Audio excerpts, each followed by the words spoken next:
As you know, this year's last topic is faith in action. It's one thing to say that belief, but it's entirely another thing to move because of that belief. Today, we're going to look at a few examples of men who did just sit still. Then, we're going to apply it to our lives and see how we can put faith to action today. My first example is Joshua and the walls of Jericho. In Joshua 6, verses 2 through 4, the Lord gives Joshua a very specific set of instructions. He says, "And the Lord said to Joshua, See, I have given Jericho into your hand, its kings and its mighty men of valor. You shall march around the city, all you men of war. You shall go around the city once. This you shall do 6 days. And the 7 priests shall bear 7 trumpets of ram's horn before the ark. On the 7th day you shall march around the city 7 times, and the priests shall blow the trumpets."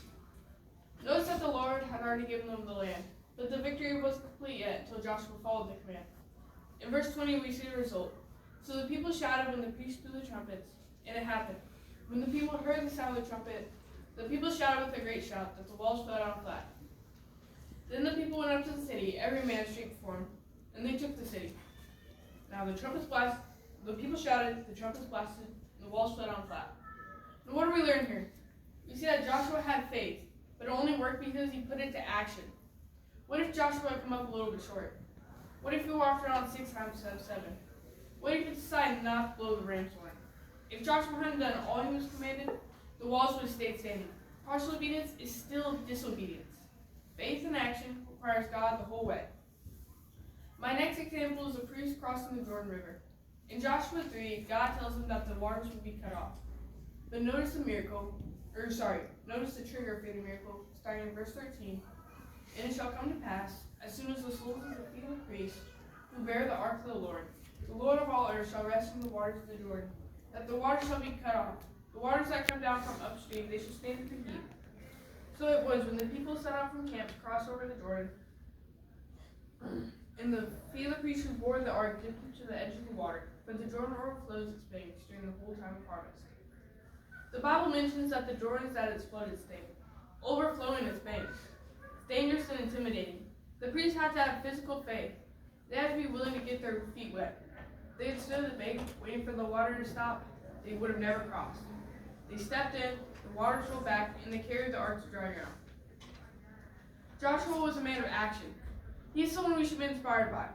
In Joshua 1, verses 6 through 7, God told him, "Be strong and of good courage.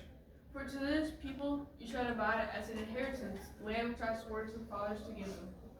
Only be strong and courageous, that you may observe to do according to the law which Moses my servant commanded you. Do not turn from the right or to the left, that you may prosper wherever you go." Joshua's action earned him a place in what's called the Hall of Faith. Hebrews 11:30 reminds us, "By faith the walls of Jericho fell after they were encircled for 7 days." Joshua was a man that people could count on. More importantly, God could count on. Lastly, let's look at Jesus. He's the ultimate example of faith in action. Think of the miracles like turning water to wine in John 2, where he acted from the authority of the Father. Maybe the time where he calms the storm in Mark 4, where it talks about the apostles panicking, thinking they're going to die. And Jesus says, "Peace, be still," and the storm stops. You can even use the time where he raises Lazarus from the dead. In John 12:17, where it says, "Therefore the people who were with him, when he called Lazarus out of the tomb and raised him from the dead, bore witness." But for now, let's think of the cross. Jesus has faith in our Father's plan of salvation. He didn't just talk about love, he acted on it.